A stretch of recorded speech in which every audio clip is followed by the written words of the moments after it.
আজ আমি একটা সম্পূর্ণ নিরামিষ সবজি দিয়ে হালকা পাতলা একটা ঝোলের রেসিপি শেয়ার করব।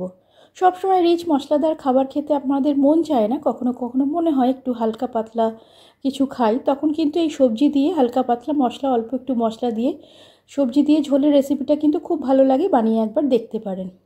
নমস্কার, মুনমুনের ঘরোয়া রান্না থেকে আমি মুনমুন, আমার চ্যানেল ও পেজে আপনাকে জানাই অনেক অনেক স্বাগত। আপনি যদি আমার ভিডিও প্রথম দেখেন, ভিডিওটা দেখে যদি আপনার ভালো লাগে, ফেসবুক থেকে দেখলে পেজটা ফলো করে সঙ্গে থাকবেন, ইউটিউব থেকে দেখলে চ্যানেলটা সাবস্ক্রাইব করে পাশে থাকা বেল আইকনটা প্রেস করে নিচে অল অপশানটা ক্লিক করলে আমি যখনই কোনো নতুন রেসিপি আপলোড করব আপনার কাছে নোটিফিকেশান পৌঁছে যাবে, আপনি সেটা সবার আগে এনজয় করতে পারবেন। প্লিজ চ্যানেলটা সাবস্ক্রাইব করে পাশে থাকার অনুরোধ রইল। ভিডিওটা দেখতে দেখতে একটা লাইক করে দেবেন প্লিজ। গ্যাসের মধ্যে কড়াই বসিয়ে আমি একটু সর্ষের তেল দিয়েছি। আমি এখানে বিউলির ডালের বড়ি বা কলাইয়ের ডালের বড়ি যেটাই বলেন নিয়েছি, আপনার হাতে কাছে যে বড়ি থাকবে সেটা দিয়েই নিতে পারেন। এগুলোকে ঝোলের বড়ি, একটু বড় বড় থাকে বড়িগুলো, এগুলো বেশ ভালো হয়। লো ফ্লেমে বড়িগুলো একটু লাল লাল করে ভেজে নেব, ভেজে তুলে নিলাম। ওই তেলের মধ্যে আমি একটু বড় বড় করে একটু ফুলকপি কেটে নিয়েছি। ফুলকপিটা আমি গরম জলের মধ্যে একটু 5 মিনিটের মতো নুন দিয়ে একটু ভিজিয়ে রেখেছিলাম, তারপরে জল থেকে তুলে জল ঝরিয়ে তেলের মধ্যে দিয়ে ভেজে নিলাম। লো ফ্লেমে একটু উল্টে পাল্টে একটু লাল লাল করে এরকম কালার আসবে ভেজে নিলে খুব ভালো লাগে। ফুলকপি তেলে ভাজলে একটা খুব সুন্দর ফ্লেভার আসে। খুব হালকা মশলা থাকবে, সবজি ভাজার যে ফ্লেভার সেটাই এই ঝোলটার মধ্যে মেন থাকবে। মশলাটা খুব অল্পই থাকবে। ফুলকপিগুলো ভেজে তুলে নিয়েছি, মধ্যেই কড়াইয়ের মধ্যে সর্ষের তেল দিলাম। শিমগুলো আমি কেটে ধুয়ে একটু নুন হলুদ মাখিয়ে রেখেছি, একটু বড় বড়ই রেখেছি, বড় বড়ই এই ঝোলটার মধ্যে রাখলে ভালো লাগে। শিমগুলো উল্টে পাল্টে একটু ভেজে নেব, লো ফ্লেমেতেই কিন্তু গ্যাসটা করা আছে। ইউটিউবে সকল বন্ধুদের বলবো ভিডিওটা দেখতে দেখতে একটু হাইপ করে পয়েন্ট দিয়ে প্লিজ। শিমগুলো ভেজে তুলে নিলাম। আলু এখানে একটু লম্বা লম্বা করে কেটে ধুয়ে পরিষ্কার করে রেখেছি, এটা দিয়ে দিলাম। আলুটাও ভেজে নেব। সবজিগুলো এভাবে ভেজে ভেজে করলে খেতে ভালো লাগবে, তবে আপনারা চাইলে সব সবজিগুলো একবারেও ভেজে নিতে পারেন। আমি একটু আলাদা আলাদা করে ভেজেছি, তাতে আলাদা করে ভাজলে সবজির ঝোলের টেস্টটা একটু বেশি ভালো হয়। আলুর এই উপরের সারফেসটা একটু ভাজা ভাজা হয়ে গেলে সবজি যেগুলো ভেজে রেখেছিলাম ওগুলো সব এর মধ্যে দিয়ে আরও একটু ভেজে নেব।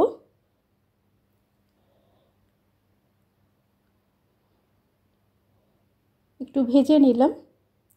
একটা মশলা খুব অল্প সামান্য একটু মশলা দেব, মশলা যাতে সবজিটাকে ওভারল্যাপ না করে। একটু আদা গ্রেট করে রেখেছি, 1 চামচ ধনে, হাফ চামচ জিরে গুঁড়ো আর একটু লঙ্কার একটু হলুদ দিয়ে জল দিয়ে একটা মশলা তৈরি করে নেব।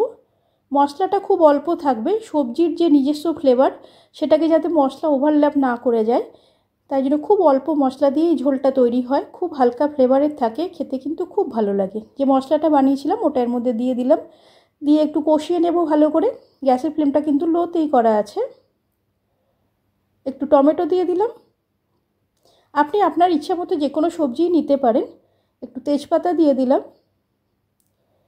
ফুলকপি ভাজার একটা নিজস্ব ফ্লেভার আছে, শিম ভাজলেও একটা সুন্দর গন্ধ আসে, তাতেই এই ঝোলটার ফ্লেভারটা খুব সুন্দর আসে। মশলা দিয়ে ভালো করে একটু কষিয়ে নিলাম, 2 থেকে 3 মিনিটের মতো লো ফ্লেমে এটা কষিয়ে নেব। এর মধ্যে আমি গরম জল দিয়ে দিলাম। জলের পরিমাণটা আপনারা কতটা ঝোল রাখতে চান বা পরিবারে কত লোক আছে সেই হিসাবে জলটা দেবেন। জলটা দিয়ে গরম জলটা দিয়ে কাঁচা লঙ্কা দিলাম। এখানে আমি ফ্রোজেন মটরশুঁটি দিলাম, আপনি ফ্রেশ মটরশুঁটিও দিতে পারেন।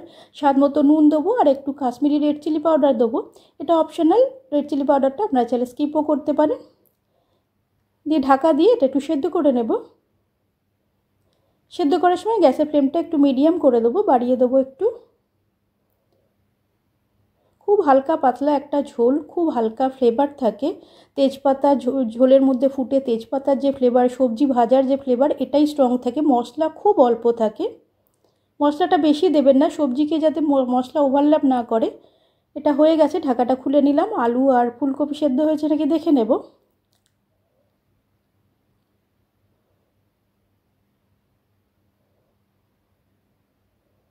আলুটা সেদ্ধ হয়ে গেছে, ফুলকপিও সেদ্ধ হয়ে যাবে নিশ্চয়ই। এই অবস্থায় এর মধ্যে এটা আমি অন্য পাত্রে ঢেলে নিলাম। কড়াইয়ের মধ্যে আমি একটু ঘি দিলাম, শুকনো লঙ্কা দিলাম আর 5 ফোড়ন হাতে নিয়ে একটু ঘষে নিয়ে এর মধ্যে দিয়ে দেবো। ফোড়ন থেকে সুন্দর গন্ধ বেরোলে সবজি যেটা আমি ঢেলে রেখেছিলাম গ্যাসের ফ্লেমটা লোতে রেখে একটু অপেক্ষা করব। সুন্দর ঘিয়েতে পাঁচফোড়নটা ভাজা হলে সুন্দর একটা গন্ধ হয়। সবজি যেটা আমি ঢেলে রেখেছিলাম সেটা আমি এই সবজিটা এর মধ্যে দিয়ে দেব, অল্প অল্প করে দিয়ে বাকি পুরোটা দিয়ে দেব, ভালো করে মিশিয়ে নেব।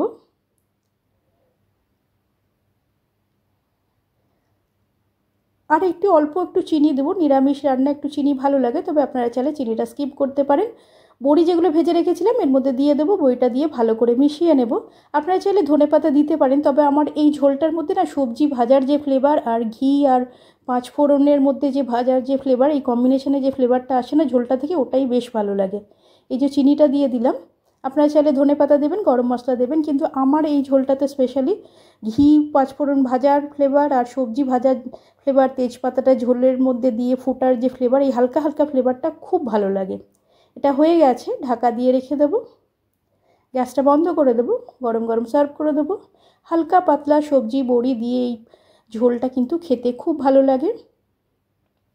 কমেন্টের মাধ্যমে জানাবেন আমার আজকের এই রেসিপিটা আপনার কেমন লাগলো। যদি ভালো লেগে থাকে একটা লাইক আর বন্ধুবান্ধবদের মধ্যে শেয়ার করার অনুরোধ রইল। মাঝে মাঝে মনে হয় একটু হালকা পাতলা কিছু খাই, এই সবজির এই ফ্লেভার দিয়ে এই ঝোলটা কিন্তু খুব ভালো লাগে, একবার বানিয়ে দেখতে পারেন। বড়িগুলো থাকে, বড়িগুলো দেখুন সুন্দর ঝোল অ্যাবজর্ব করে বেশ ফুলে গেছে। গরম গরম ভাতের সঙ্গে গরম গরম ঝোল দিয়ে এটা খেতে খুবই ভালো লাগে। আপনি আপনার ইচ্ছে মতো যে কোনো সবজি দিতে পারেন। এতক্ষণ ধৈর্য ধরে শেষ পর্যন্ত আমার ভিডিওটা দেখার জন্য আপনাকে অসংখ্য ধন্যবাদ ও ভালোবাসা। আগামী দিনেও পাশে পাবো, এই আশা নিয়ে আবার একটা নতুন ভিডিওর সঙ্গে হাজির হয়ে যাব। একবার হলেও সবজি দিয়ে এই ঝোলের রেসিপিটা, হালকা পাতলা ঝোলের রেসিপিটা বাড়িতে বানিয়ে দেখতে পারেন, খুব কিন্তু ভালো লাগে। আজ এই পর্যন্ত, আবার দেখা হবে। নমস্কার।